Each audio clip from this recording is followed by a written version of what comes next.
Hello, my name is David Pustansky of Extremed.tv, and I would like to welcome you to this preview of Resident Evil 8 Village, or Resident Evil Village, or Village Resident Evil, or Village Resident Evil 8. There's a lot of names for this. Anyway, on to the preview. In Resident Evil 8, you play as Ethan Winters, who you previously played as in Resident Evil 7, and just like Resi 7, this game returns to the first-person perspective view of the 7th entry, after the remakes of Resident Evil 2 and 3 went for a more Resident Evil 4 style of the over-the-shoulder perspective. Capcom have taken a slightly odd approach of releasing 2 demos of the game, which can be played for a total of 30 minutes within set times on consecutive weekends, which is a strange way to roll out the demos for this in the run-up to the game. Last week was the first of 2 demos, which were only available for PlayStation 4 and 5 owners to sink their teeth into, and the demo we're looking at today is from the second demo, which is set within the castle environment within the game. Now, my initial impressions of the game is that the graphics look great, and that's considering that this is the PS4 edition, not the PS5 edition. Next week we will be able to test it out for Steam and Stadia and Xbox Series X, Series S and Xbox One, so next week we'll be able to give a sense of which version we think looks best. The game plays very much like Resident Evil 7, and although it's been a couple of months since I joined the Baker family in that game, there wasn't really much that jumped out to me as being different gameplay wise than Resi 7. The good news is that I did enjoy playing through the castle demo, but the bad news is that I was able to run through this demo 3 times within 30 minutes. In terms of previewing the game, this short span of the demo is only really going to be relevant to people who want to play next weekend's time-limited demos, where you'll get a full hour to play either the village or castle stages. However, considering this demo could be completed in such a short amount of time, it shows that there's only a very limited amount you can do to explore within this hour. The section of the game in the demo started you passed out on the floor waking up, which trivia fans may remember was how the demo of Silent Hills, aka PT, began. In that game you also woke up from the floor. Now, I'm not saying that this is a tribute to that, but considering so many people did note that Resident Evil went first person after Silent Hills came out as a first person demo before being cancelled, I'm just saying there may be a little Easter egg reference in that.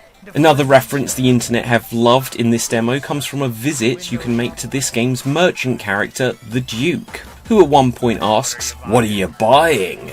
What are you buying? Just something an old friend of mine used to say.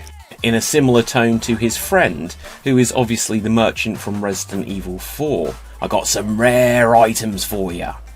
After this fairly empty castle area where you can break a few vases and pick up a few items, you meet one of the game's witchy sisters, who appears in buzzing mosquito form, which is reminiscent to dealing with Mrs. Baker in Resident Evil 7.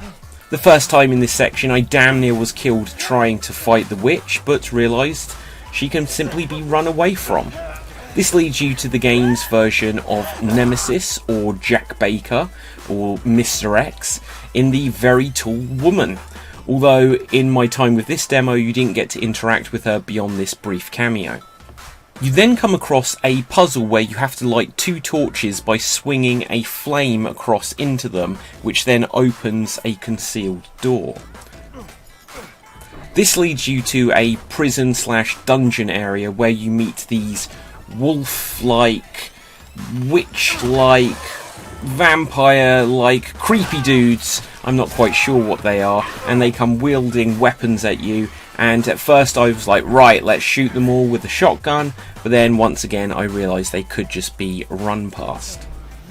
This then leads you to the return of our witchy sister, who pins you down, and that's